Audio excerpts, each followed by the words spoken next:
So I appreciate you all inviting me. My name is Angela Meleca. I'm going to take David's cue and repeat my name again. I am Executive Director for Ohio Citizens for the Arts. My background is politics and journalism. So we can talk about that's what I studied at Ohio State. So we can diverge a little bit into politics, and that's my arena actually now, advocating on behalf of the arts and creative industry in Ohio to our state leaders. And so I'm going to kind of jump around a minute just to give you a little bit of my background so you understand where I'm coming from. You know, personally, I've always been passionate about the art. I really don't know where I get that. My father was an engineer, and my mother was a physical therapist. I'm the youngest of seven. My parents had 7 children in 9 years, and I'm the caboose, as my mother would call me. And my family is not artistic. I grew up with photographs on the walls or posters, and we didn't do a lot of creative or artistic cultural things. I think we went to the Nutcracker a couple times, but we really didn't do a lot in the arts. And so I can early remember my sister got married. Her father-in-law retired, would paint, and he would gift them paintings. And when I would go visit her, I would see, someone's hand in the work. And that was really fascinating to me to actually see. Now, again, he was just a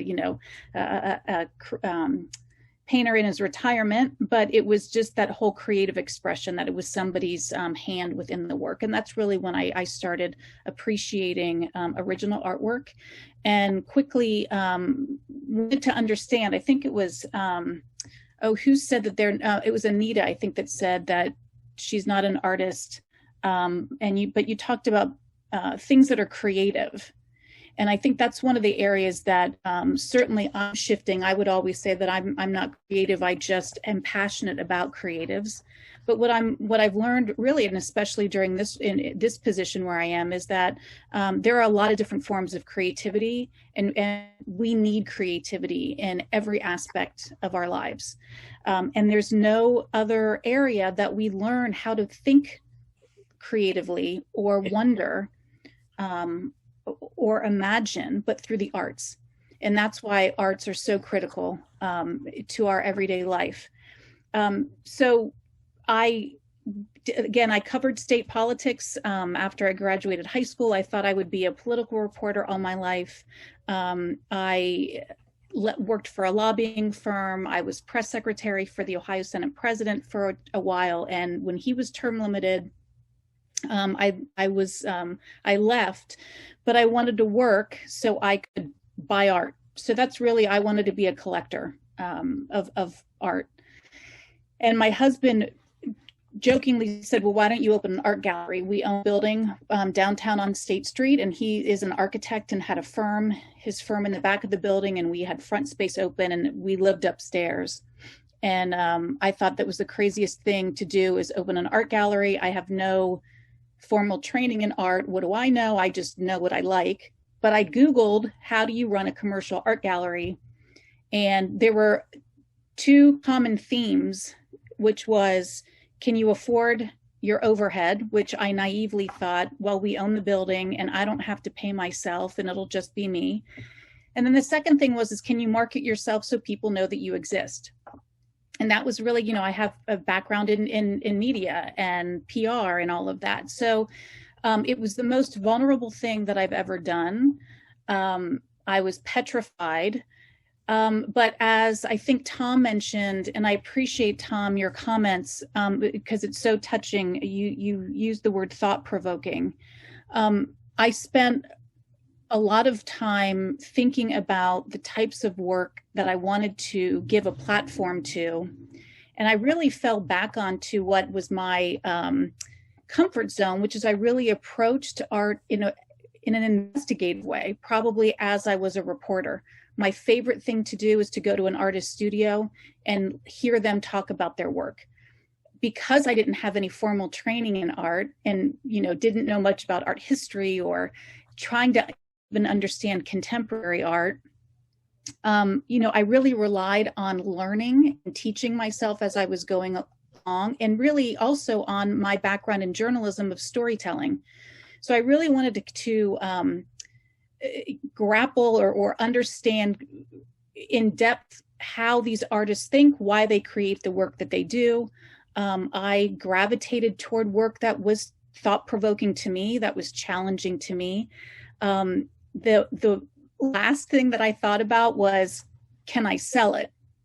And I guess when you're running a commercial gallery, a lot of times it's the first question is, can you sell it? That wasn't my interest. Obviously, I had to sell work to continue, but that wasn't my primary focus. And so I was fortunate enough to have a husband who was very supportive. I had the gallery about 7 years. What I revolved into because of my vulnerability in not having that formal training in art was I really grasped and gravitated to the Columbus Museum of Art and CCAD and the Wexner Center for Arts, and really befriended curators and asked questions and began to form a community and collaborate. And again, it was the more challenging work that I was into. So fortunate that I did exhibit some artists that the museum did acquire work, and that was some things that I kind of set benchmarks for myself. I wanted to have work that was museum quality and that also would be covered nationally in art publications. And we were fortunate to get a couple of those done. But Tom was right. I knew I needed to run my course. And it wasn't about selling art. I didn't pay myself. Everything I sold, I put back into bigger and better exhibitions, to where I got to the point where I thought, what am I doing? And what is this all about? And it really was about elevating and really highlighting the importance of arts and culture in our community. And I felt that I kind of hit a ceiling, figuratively and literally, in my reach. I had this audiences. It was fantastic to have curators from the museums come, and Nanette Macy Junes from the museum and all of that, and a lot of academics came, and it was really a nice community and conversation. You're seeing the sun reflecting. I'm actually downtown, and so the sun's shining through between the Huntington and the State House right now.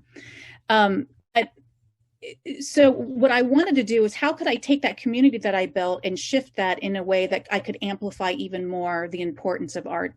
And I stumbled really into this position. I was not aware of Ohio Citizens for the Arts. It's been around for 40 years. It's the only statewide advocacy organization that lobbies and advocates on behalf of Ohio's arts and creative industry. That was an interesting challenge, the fact that I had a political background. I covered state politics, my passion's art, but yet I never had heard of an advocacy organization that advocated for arts and creatives. And so to really be able to come into an organization and build its awareness was something that I was really interested in. And so I began traveling the state to meet our members. We have the top largest arts organizations in the state are members. So Cleveland Orchestra, Cleveland Museum, Rock and Roll Hall of Fame, Columbus Museum, Kappa, Dayton Art Institute, Cincinnati Symphony, Toledo Museum. I can go through all of those. And have smaller organizations and individuals, people who are passionate and believe in the importance in advocating for arts and culture. But I wanted to grow that awareness, but I also noticed in traveling to Cleveland or Cincinnati or Toledo that everyone works like in a region or a silo. They either are working for an individual institution or they're regionally. So Greater Columbus Arts Council is a member and they focus Central Ohio, and you've got the Toledo Arts Commission and Zanesville Museum, Akron, but everyone's working in their own region. And the more I explored the state, and again, this was in 6 weeks because this was pre-pandemic, I would start saying to these leaders of these institutions, Ohio is the art and creative capital of the Midwest. And some just kind of stopped, and I said, well, there's Chicago, but it's not Illinois. And our institutions rival California and Texas and New York City. We have the creative economy in Ohio is a $41 billion industry. That was pre-pandemic. We employed nearly 300,000. So our industry rivals the travel industry, or we're there with restaurants and all of that. And so there wasn't that unified force in a $41 billion industry. It was either Cuyahoga County or Central Ohio or Cincinnati. And so after meeting these leaders and saying, how can we be this umbrella and be the representative of the industry, and really bring awareness to the rich cultural history and the variety that we have in the state. I mean, it's really amazing. And all of these leaders were nodding their heads saying, yes, they wanted to do that. And I would drive home to Columbus and I would think, how in the world am I going to pull this off and get them all in the same room? Like, they're all saying, yes, they wanted, but they go back to their region and their job. And then the pandemic hit. And we were shut down literally in one night. And it took me 2 days. And again, I overlooked the Ohio Theater downtown, and the marquee was dark, and it was dark. And I realized it's like, I have to do something. And so really transitioned this organization into a function that had never been done before. Our primary function was advocating on behalf of the industry for the Ohio Arts Council budget. And so every 2 years, we would lobby the state government and go before the legislature and testify for an increase to the Ohio Arts Council's budget, which then they grant, all of these organizations around the state. And I would say, okay, but what else are we doing to support the industry, and what else can we be doing? And so that's really what I wanted to develop, is the what else part.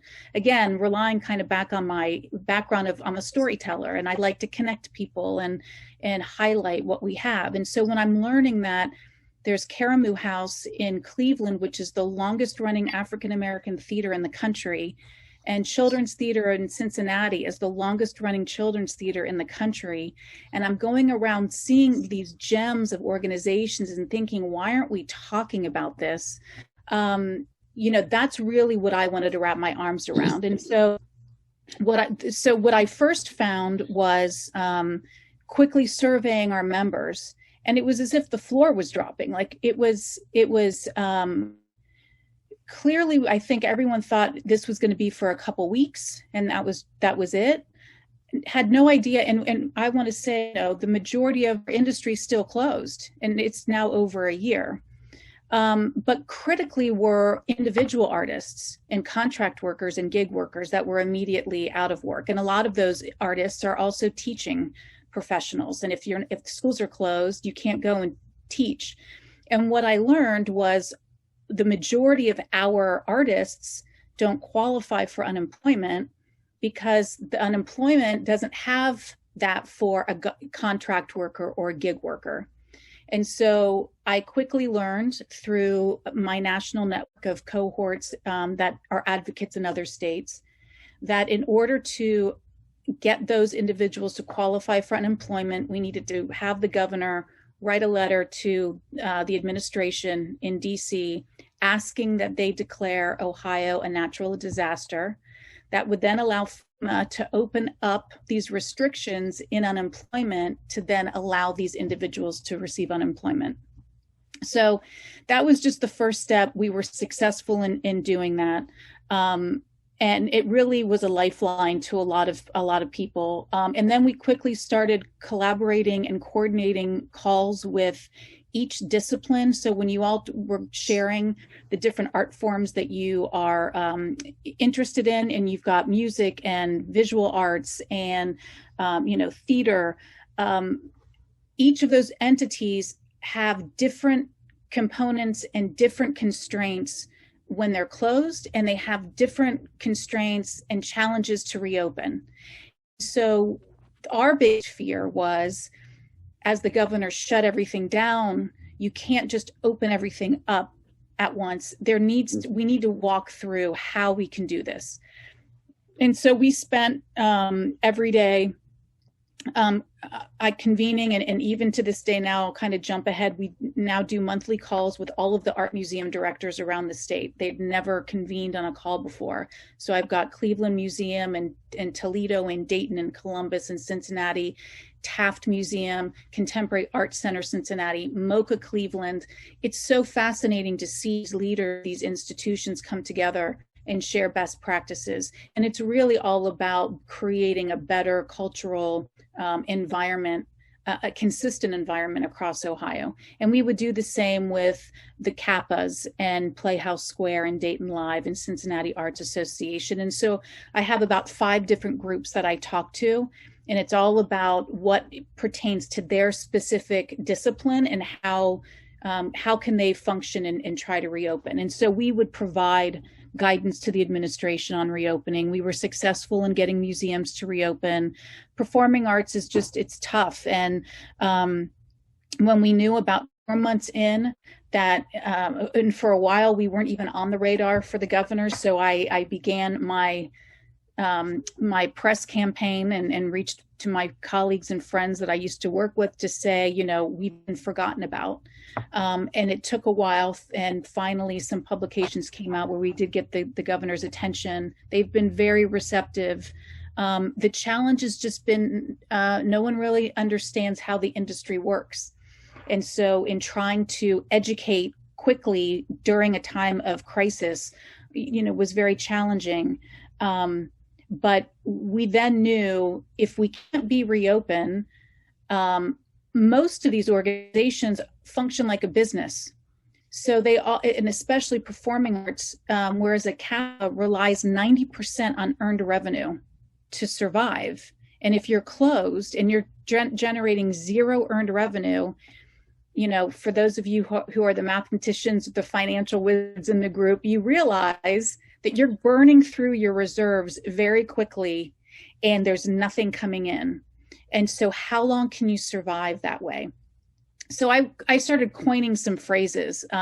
There's no carry out in the arts. That was one of the first ones that I was getting really frustrated as I would sit at home in April of last year, seeing these PSA commercials coming online about Uber and go out and, you know, support your restaurant. And I said to my husband, it's too bad there's no carry out in the arts. There was no way for these organizations to shift. Even when they did put content online, they were giving it away. And so there was not a clear way to help support them. So we really began hitting hard with the administration to say, you can't expect any business to be closed. Now it's for more than a year, and expect to survive without some type of help.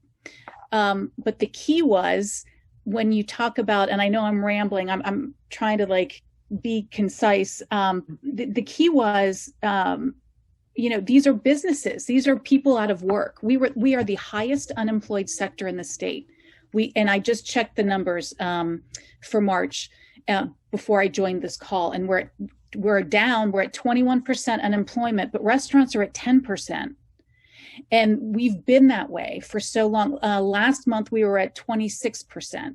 In January, we were at 31%. So at our worst part, we were nearly at 50% unemployed. We've probably lost 1/3 of our jobs, of the jobs over the past year. When you have organizations like a CAPA or any Short North Stage or Ballet Met or Shadowbox Live, when you have these organizations that aren't having to put on a production, they're able to cut that from their budget. So they were able to shrink their budget and just try to hang on and survive. The challenge is when we reopen and you have to pay for Broadway to come to Columbus or these productions, but you haven't brought in any revenue for the past year. How do you afford to pay? And Broadway is going to be 100% production cost, but what if capacity only comes back at 30 or 40%? What if the comfort zone of people returning isn't 100%? If it's 40%. So there's a huge margin that they're missing. So there was a lot of this business side of the arts that we need to explain. Great news, successful. We were able to we did achieve a wonderful success in all of this advocacy work, and the governor did earmark $20 million for the arts last November, and that was really a lifeline for these organizations. It was the second highest amount in the country that has been allocated for art culture, and so we're still back in the thick of thing right now. We're in the middle of a budget, advocating for the Ohio Arts Council's budget, but we're also advocating for additional one-time funding because we're not in recovery mode yet. I'm trying to think if I'm giving you too much into the weeds, or if this is good. Please stop me if any of you have any questions. One of the things that would be really interesting for me is to hear your perception of arts. I mentioned earlier when Anita was saying, about being artists, you'll often hear me say now we're the art and creative industry. Because when you talk about the arts, it's this abstract thing, especially when you're talking to politicians, right? That they don't understand. And it's certainly in this time, we all know, or I'm in hearing you all talk about your life experiences with art and creative, is the impact that it has on our daily life. And we can get into all of the reasons why the arts are every social fabric aspect of our life: early education, elderly care, social justice, health, recovery. There's so many things that the arts contribute to, and we need to do a good job at telling that story. But right now, the critical part is about jobs, and that our sector's out of work and they just want to get back to work. And the impact that our sector has on the economy as a whole.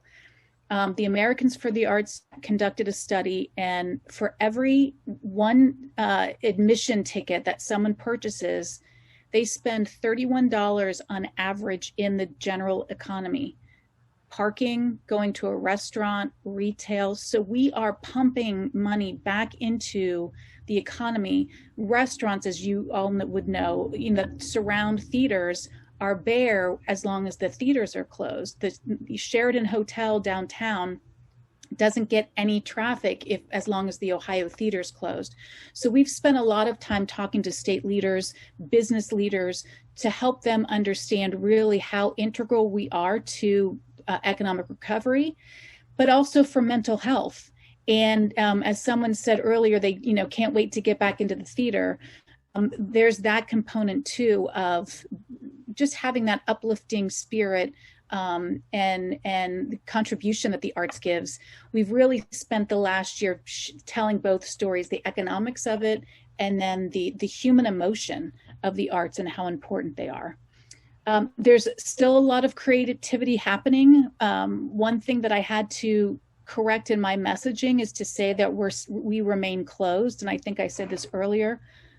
These organizations remain closed to the public, but they've been working nonstop behind closed doors, generating recordings where they're giving content to public schools, they're giving content to nursing homes, they're providing virtual learning experiences. Now we're beginning to come back a little bit, social distance in a lot of these performing arts areas. But those of you who do create, and this is what's always fascinating to me about creatives, is that need every day to be creative and create something. So, there are stories of artists being depressed or isolated, or when they don't have that outlet to create. So we've been seeing a lot of that conversation and really want to be that support for them as well.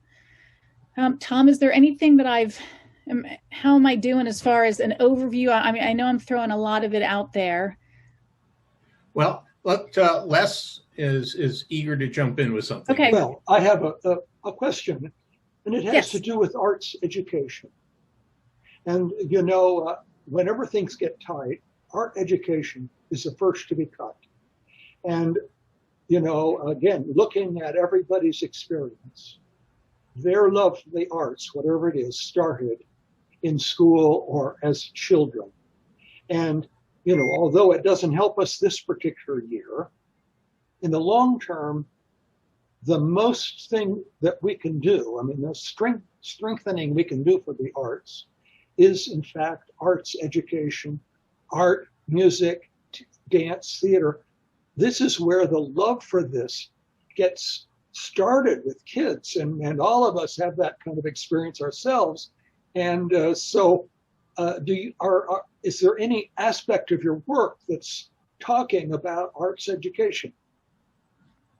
Absolutely. And thanks for bringing that up. And there's so many layers, and advocacy work is a daily grind that we need to do a better job constantly. As David said earlier, repetition is so important, and we need to be repetitive in our communicating the importance of arts education. And so as we've seen those dollars get removed from schools, these organizations have stepped up to provide. So the Columbus Museum of Art has a wonderful, education program. The Columbus Symphony, Jazz Arts Group, all of these organizations are participating and trying to provide content where the schools have a gap or are lacking. The challenge is the majority of those organizations are providing those for free. So that was part of the talking point to say, if we lose Ballet Med, if we lose Columbus Symphony, if we lose, Jazz Arts Group, you're not just losing a cultural organization, you're losing the content or context that they're providing to the most vulnerable or needed parts of our community.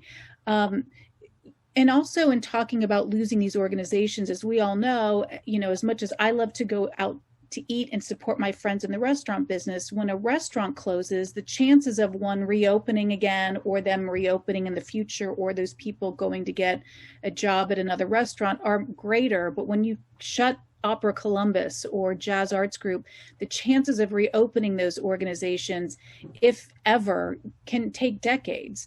I had somebody in politics, we were talking about the Cleveland Orchestra and how, world-renowned, and just the contributions not only to Northeast Ohio, but the state. And they said, well, they can just lay off the musicians. And I said, well, if you lay off the musicians, you no longer have an orchestra. It's like, so that whole idea, that's like going to a hospital and say, let's lay off all the surgeons. And how does that make sense? So that's where I've been spending my time less, really taking these analogies in other areas of other industries and showing them how the arts are just as critical in what we do. And then I'll end it here saying that, many of these organizations, like I said, are looking for other avenues within state government to fund community-based projects. The majority of them are that deal with education component. But it really is, I think, working more diligently, even at a more local level, where we've got to go to our superintendents and our school boards and really get down on the local level to talk about the importance of arts education. We've surveyed teachers across the state during this time, and they'll talk about lack of resources, lack of their colleagues understanding the importance, even parents thinking that this is just, an extra or something disposable. And so how do we shift that to really show that arts and creatives is a viable, it's much needed in all aspects of education, but it's a really viable career. Oftentimes these are trade jobs. And so if we can change how we talk about this industry, I think, Les, we might begin to get a little bit more support in the funding. That's my goal, and that's what I'll be working toward. Hi, David. Oh. One thing I want to point out, too, is that, you mentioned situations where we could fire all the musicians and then hire them again, and we fire all the actors and the dancers and everything. But the fact is that the history and the tradition of these art forms resides with those people. So if you fire all the dancers, a lot of the choreographers don't know the choreography. The dancers made it up or assisted them, and the same is true with especially improvisational music and certainly painting. So there's no history that resides in the organization. It resides mostly in the individuals, artists that are doing it. And that's the danger I see. I'm frightened of live theater because. Yep. Yeah, you're right. And that was the thing too, is, it's taken decades for these organizations to build the stature and where they are now. Cleveland Orchestra just didn't come out where they are, or Cincinnati Symphony. It's decades for them to build where they are. And so again, it's just enlightening what we're talking about. And we talk about brain drain, David. This is a firm, we don't want the brain drain. You don't want the improvisational actors leaving because a theater is going to shut down in Columbus. So they're going to leave and they're going to go to another community, another city, another state. So we talk about that often, about we need to capture and retain this workforce, because it's only going to be a detriment. And one thing too that started getting the attention of the business community is when I started talking to the Ohio Chamber or Ohio Business Roundtable, and was saying, even Jobs Ohio, when you talk about economic development and bringing industries to Ohio, when you talk about cost of living or no corporate tax, that only goes so far. What does our state have to offer that is attractive? And when you talk about Ohio being the art and creative capital of the Midwest, there is a vast amount of cultural experiences and organizations that you can participate in. That is a key component to economic development, to jobs attraction, to jobs retention, and getting corporations. So I would say to these business leaders, don't tout, Ballet Met or Columbus Symphony or the museum, because if there's no support through this time, they might not be around for you to promote. Or we would talk about, the Ohio Theater being boarded up, and imagine if the board stayed there for years to come. So it was a lot of the sky is falling and Chicken Little. These organizations adapted and they're hanging on. It'll take some time to come back, but we really needed to get attention and to really get this funding kicked in place in the fall. And I think it's helped us lay a really good groundwork here on out, but we can't let up. We've got to continue, as David, the points you brought up, Les, the points you bring up about the importance of education. Those are all so important, key, and we need to continue to talk about them all the time. I think Anita. Yeah. I have a question. This is playing on the art education issue, and I was wondering if you're reaching out to other states to see what they're doing. And I'm coming at this because my younger daughter is an artist. She's a potter. She also teaches art, and she is now the president-elect of the Maine Art Teachers Association, or whatever it's called. And they've done apparently a really good job of still making sure that there is art in every school, for every child, for every year. So I was wondering if you're reaching out to other states to, again, share best practices, that kind of thing. Yep, that's a great question. So I do have a counterpart across the country. So Wisconsin has Creative Wisconsin, Texans for the Arts, Californians for the Arts, and we do monthly calls. And we often talk about what each state are doing. Some of my advocacy colleagues are kind of wear dual hats of Alliance for Art Educators and then just the arts industry. We have two separate organizations in Ohio, but I'm increasingly hearing the need for us to lean in to the arts education component even more.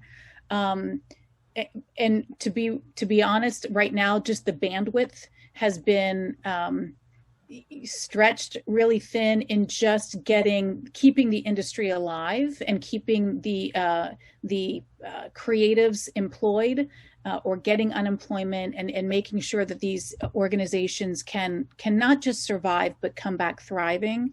But we will then kick into the whole educational component. But yes, I mean, long answer short is I do talk to colleagues around the country, and we do share best practice. One argument that I've always found very salient in the education area is that students who participate in the arts in school show significantly improved academic progress. So there's all the synergies that go on in the brain in terms of engaging in music, in the visual arts, in dance, in theater, transfer over into the academic side of things. And so, you would think that school administrations would see this as a no-brainer because the research is out there. But, you still have to, go to the school board meetings and have meetings with superintendents and principals to make sure they're aware. Yep, absolutely. So if you're familiar with Momentum, which is here in Columbus, which is they're integral in particularly early education and providing schools with dance and training. And they've got statistics that show, and teachers will report that those students who are involved in that group Momentum, their attendance rate has improved because you have to be in school to be able to participate. There's a chorus in Cincinnati that does the same thing. They offer music singing for the underserved in Cincinnati. Their attendance rates at the schools that institute that program, after school program, because you can't go unless you attend school, they have soared. So there's so much proof and statistics out there. It's just a matter of, again, doing the legwork and advocating. The pandemic sidetracked us tremendously, but I think the silver lining is it's brought the industry together unlike it's ever been before. So everyone really is working in a collaborative and even best practices across the state, if you will, more than ever in the history, I think, of arts and culture in Ohio. Yeah, David. You're muted, David. When I first came to Columbus, the Greater Columbus Arts Council and the Ohio Arts Council would actually book residencies and performances and assemblies in the schools. And they functioned exactly as a booking agency for local artists.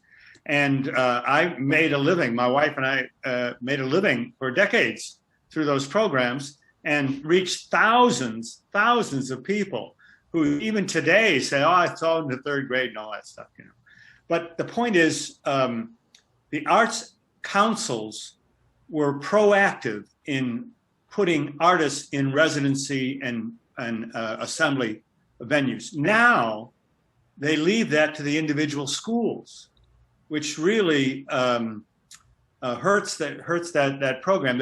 And I heard from Ray Hanley, a former head there, that the reason they shifted that focus was because certain artists were feeling they were left out and other artists were getting the bulk of this or that. And so rather than making any enemies, they withdrew support from everybody. And that's the Voinovich approach to politics. Don't do anything and then you won't offend anybody. Right. But I think we could use a turnaround from the arts councils in this area. Well, about 6 or 7 years ago, representatives from Americans for the Arts came out to Columbus, and I went to an evening meeting up at the Mead makers up there on Fifth Avenue, the brothers, and we had representatives from the mayor's office and Morpsey, strangely enough, were there. And one of the things that came out at that time was that in Columbus, or Greater Columbus, we had no advocacy for the arts at the city council or state government levels. And as a result of that ended up getting added to GCAC's charter. The Greater Columbus Arts Council now has advocacy as one of their roles. But it just shows, historically, for such a large segment of the economy, you look at all the industrial groups that have lobbyists in the State House and lobbyists before, city government, and the arts didn't have that. And that's something hopefully is changing, but Well, that's me. I'm the one at the Thank State House now, and I actually work with all the regional arts councils. They're another group, a subset that I meet with, because I think it's really important that they talk to one another. So Columbus knows what Cleveland's up to, and we know what's going on in Montgomery County or Hamilton County, and that those conversations are happening. It also helps me understand regionally where some frustrations are, so I might be able to help in that advocacy world in their region, but then also dealing with their representatives at the state level. So I agree with you, Tom. There was a void, and that kind of speaks to when I was telling you, this organization's been around for 40 years, but yet no one knew of it. Why? Why? We all have heard, maybe not the Restaurant Association or the Manufacturing Association or the Travel and Tourism or Lodging. We're an association of arts and cultural entities, and so that's how we need to begin thinking and really advocating for more seriously than we've done in the past. And I guess a question as a representative of this group is, what can we as individuals do? So important, because your voice actually is more powerful than mine. And I would encourage you to reach out to your state lawmaker. Right now, the legislation, the budget is just now in the Ohio Senate. So if you want to reach out to your state senator, doesn't matter, Democrat or Republican, they all need to hear from us. And even still the House, because once the Senate gets through with their version of the budget, they'll go to a conference committee because the House has already passed their version, and they're going to have to come together and come to a compromise. But we're advocating for an increase in the Ohio Arts Council budget. We're also advocating for $50 million in one-time relief funding. And so what I would ask you to do is reach out to your state lawmaker and ask them to please support the amendments to increase arts funding in the state. And then you can give your own personal, reason or input as to why it is so critical. And it could be as simple as, we notice that, art educators or art in school, they're so reliant on these organizations to provide these services. And without these organizations, those services are lacking. Or you can talk about your experience of being an individual artist and having the opportunity to produce work. So your voice is so powerful. Your state lawmaker wants to hear from you. It doesn't have to be it could be an email, it can be a phone call, but if you can just call and voice your support for increased funding for the arts and creative sector in Ohio, that would be very helpful. And I've always pushed the understanding that art is what defines us as a species compared to any other. Yep, absolutely. And to ignore that, we're basically ignoring a critical aspect of our own identity. I agree with you 100%. And that's a great message to deliver as well. They need to lawmakers need to understand where you are, what position you are in, what's important to you, what do you value. And so if this is a critical component of your lives or what you think is important for your community, art and culture is so much a part of our identity, like you just said. When we talk about the impact that it has on education, you can talk about the impact that it has on healthcare. And so I would love to, at some point, be able to advocate for increased arts funding based on it perhaps can be a preventative, a health benefit, to where if you engage, perhaps it's helping with the dementia or, any type of addiction problem or, like I said, again, social justice. So there are so many things that art has proven to be a benefit. There was a study that came out from the UK last year, right after I took this job, and they said if you visit a cultural institution one time, your life expectancy, it's proven that your life expectancy grows. Your life expectancy doesn't grow by going out to eat at a restaurant. but I mean, so what other industry do you have where it just enriches you to where it's making you stronger and more healthy? And so how can we, really begin to message that? Those are, again, things that I'm always interested in hearing and learning and getting feedback from you all on what's important. But the more you can share that with elected officials, the more it helps strengthen our voice at the State House. Do you have some of these talking points on the Citizens for the Arts website?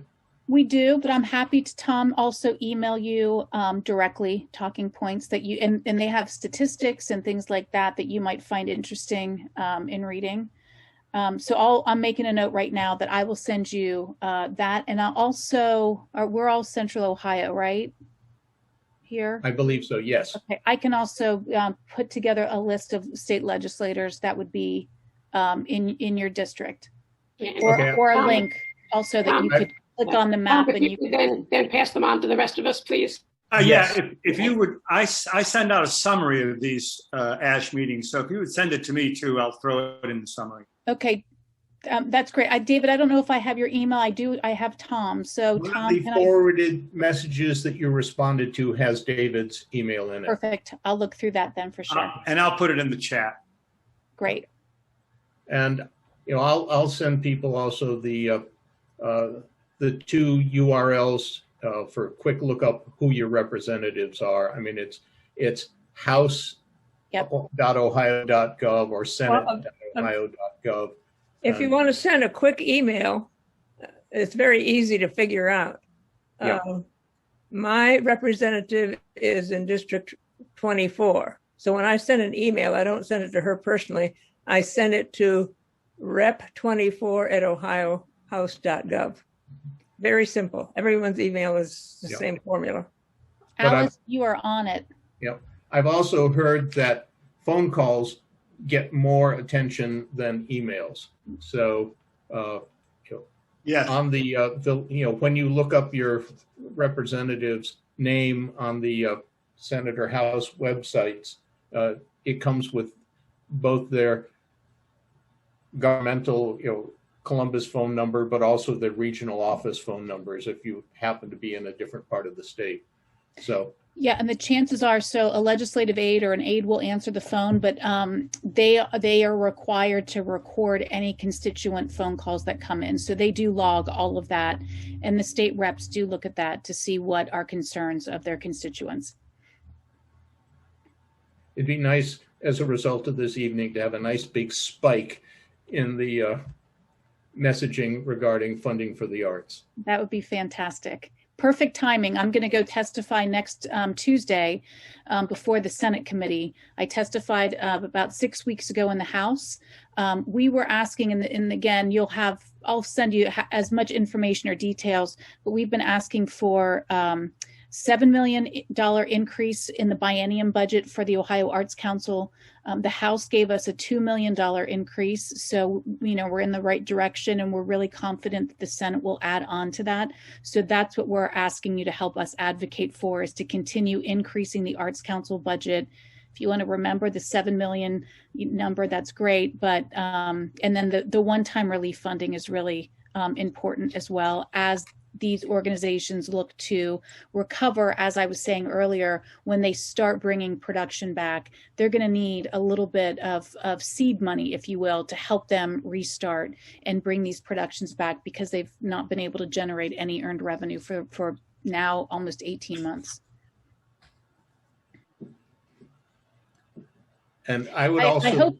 I hope that this has not been too down. I know sometimes I can talk about, how challenging it's been, but if I can leave with you, it amazes me to see the dedication that these arts leaders have to continue to provide for community, to be relevant. None of them wanted to go away and not contribute or help lift community during this time. And they've really buckled down and made real prudent business decisions in order to survive and to be lasting and be here. So it's really tremendous, the strength that these organizations have shown. And I would like to point out from my personal experience, the Ohio Arts Council, that receives this funding from the state runs a really top-notch operation. They have a lean staff, low overhead. They are very careful stewards of the public money, Yep. as well as great advocates for the arts. Absolutely. And that 7 million increase that we're asking for the Arts Council goes to the grants. So those are the project and operating grants. It's not to the Arts Council's overhead or budget. That would be funding that would be going directly back out into the community for these organizations. And because I'm one of the recipients of the operating support grant at the Cultural Arts Center, yes, your calls are necessary.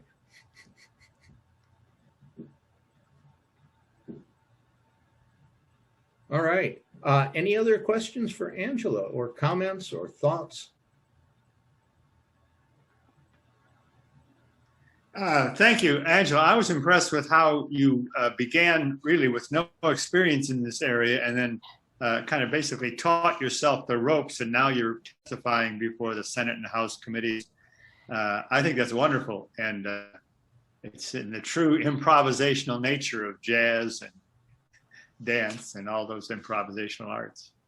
Well, I appreciate that, David. Honestly, I would say curiosity, right? I mean, and that's really, I think, what it comes down for me is I've always been, I guess, curious by nature. I love learning people's stories. I love understanding what makes someone tick or why something is important to them. And so being able to understand and learn that in a way that then I can turn around and retell that story is something that I'm really passionate about. And when I talk about the leaders of these organizations, they've really opened themselves up and, like I said, come together in providing me context and content with what they're facing and going through.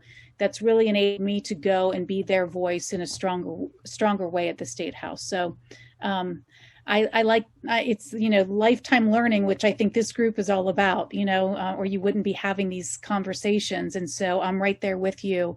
I couldn't do the work I do if I didn't have interactions and conversations with groups like yours. We appreciate your work. Yes. And Thank you. taking the time out to talk to us. Absolutely. Thank you for inviting me. It's been a pleasure.